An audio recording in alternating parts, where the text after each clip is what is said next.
interesting. The conversations on the social space.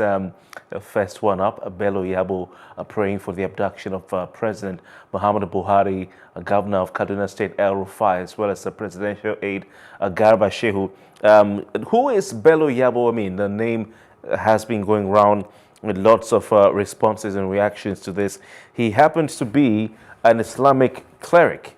Of course, he's a Sokoto-based Islamic cleric, and he prayed for the abduction of President Buhari, like we said earlier. Now, if you remember, some terrorists had kidnapped the passengers on that Kaduna-bound train, released a video last week showing them meting out corporal punishment on victims and also threatening to kidnap the president of Nigeria, the governor of Kaduna State, whom you're seeing on your screen as well.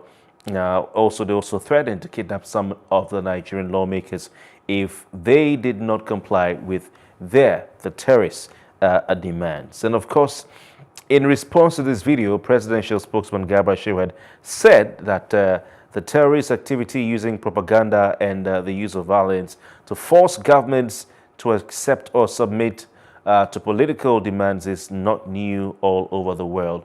You know, that is what he said. But the cleric was responding to the statement by Garba, who is seen there in a picture with the president. He flagged the presidential spokesman for describing this terrorist video, as propaganda. He now went on to accuse Garba of being insensitive to the plight of that's a memorandum of action. NEC resolved that the strike be rolled over for 4 weeks to give government more time to satisfactorily resolve all outstanding issues. That's a very nice way of saying we continue that strike. You know, so that's that. The rollover strike, they say, is with effect from 12:01 a.m. That's yesterday, August 1. So this is where we are as far as the strike is concerned. And of course, we're not just now grappling with the strike itself. We're also having to think about a national industrial action by the Nigeria Labour Congress, and if care is not taken, the Trade Union Congress, who is saying that they will embark on a strike, a 3-day strike. This is not a protest. The one that happened last week was a protest. The one that is coming next is a strike. They will down tools in the entire country for 3 days if the federal government does not give ASU what they want. So ASU is simply saying, I think it's a diplomatic way of putting things, that they want to give the federal government more time.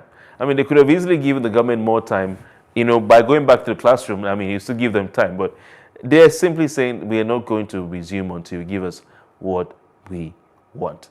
So it's the suffering of Nigerian students continues. I think the private universities will be smiling to the bank. Of course, the foreign university will be smiling to the bank. The Naira will keep struggling because you have to get these monies, US dollars to pay for, and pounds to pay for those who want to go to school abroad.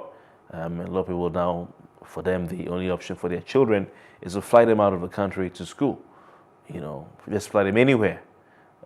Or you get a private university admission for your child. But what happens to the indigent children, the ones who can't afford, you know, to go to private universities? Parents can't take them to private institutions. What happens to them? I mean, many of these people in authority today, in positions of power in the country, benefited from one scholarship or the other, which were quite common in their day. This time you have to pay, even to go to a public institution. All right, but to even attend that public institution is a problem because of the inconsistencies, and it's a sad one. The president of Nigeria had made a statement when he went to his country home for the Salah holidays to, you know, say he understands what the parents are going through. He tried to paint a picture of what parents and teachers students are going through. Somehow even speaking for them, you know. But you begin to wonder if you're speaking for them. You're the one who has the solution. So what are you saying?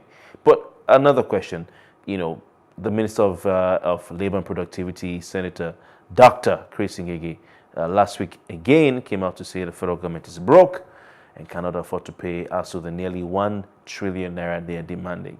Should ASU take a step back? Should ASU look at a way of giving the federal government some alternatives? You can't have everything. Sometimes in negotiations, you look for a way to find a compromise. Or will ASU stick its ground and say, give us nearly 1 trillion naira, and then we will go back to the classroom? The federal government is broke, is what they're saying. They cannot afford this money.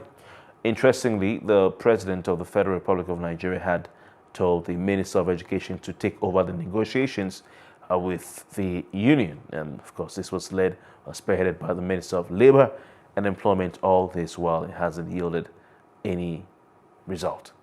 Let's see what happens in the next 4 weeks if ASU will go back to the classroom if this situation can be resolved. That's the size of a top trending segment right here on The Breakfast. We'll be back, and when we return, we'll look at what the newspapers are saying today. Please stay with us.